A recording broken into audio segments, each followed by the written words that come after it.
All right, I'm going to show you day 2 of your second week of e-learning. If you didn't watch yesterday's video, that's kind of the main one that shows you how this week will be done. So make sure you watch that or rewatch that if you have any questions. If you're still confused after these videos, just message me on Edsby or Remind and I can help you with that as well. So we're going to start with Tuesday's lesson. Make sure you are logged in with your name. You will have your standard and objective here. This is your checklist for the day, so write this down in your notebook so you know when you are finished with the day. You are going to watch and take notes on your EdGyms video. Today there's nothing to submit. You will have something else to submit for the other than your notes. For the IXL lesson, there's nothing to submit. You just need to get that up to a 70. Log out, and then I'll be able to see that you did it correctly. The thing that requires submission for today is your 2-step word problem activity. That is going to be what you post to Edsby under 4/7 2-step word problem activity. So you're going to watch this video and take notes on it so you have it for your activities, but you're not going to send me your notes for today. I'm not worried about it for today. Your IXL lesson is here. Make sure you get that SMART score up to 70 and that you are logged in to IXL or I will not be able to grade your work.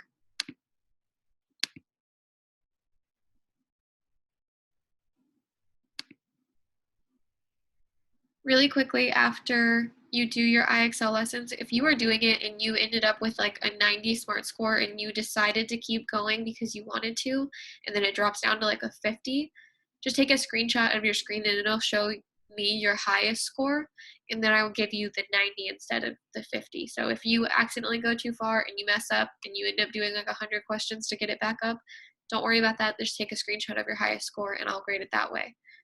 That's the only time you need to submit something is if your grade goes like down for whatever reason.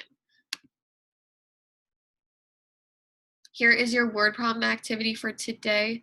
So you're going to pick one of these 2 word problems. You're going to write and solve an equation to represent that problem. So you're not just telling me the answer. I need like some sort of equation like 2x plus 5 equals 10 that actually represents what's going on in the equation. There is an example like that in your video about how to do that. You can Google more examples to help you, but you have to write an equation or you didn't do this assignment correctly. After you write and solve the equation for one of these 2 questions, you only have to pick one.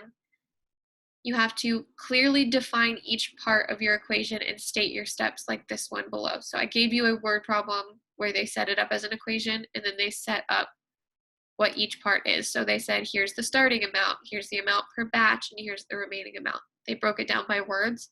I want you to do that as well. And then you can kind of get creative with this. You can draw a picture to represent your word problem. You can color code your notes, anything, but I need to see some sort of creativity on here, whether it's a picture, color, or both. When you are all done with that assignment, so it should look something like this, but maybe a little bit more creative, you are going to submit that to Edsby on your 4/7 2-step word problem activity that's due by Sunday, April 12th at 11:45 p.m. So you would go back to Edsby. You'd probably have to scroll past this main post to get to here where you would submit your work. All right, that is all I have for you for today. Let me know if you have any questions about the assignments, math work, any of that stuff by messaging me on Edsby or joining one of the daily Zooms when you need it. All right, have a good day.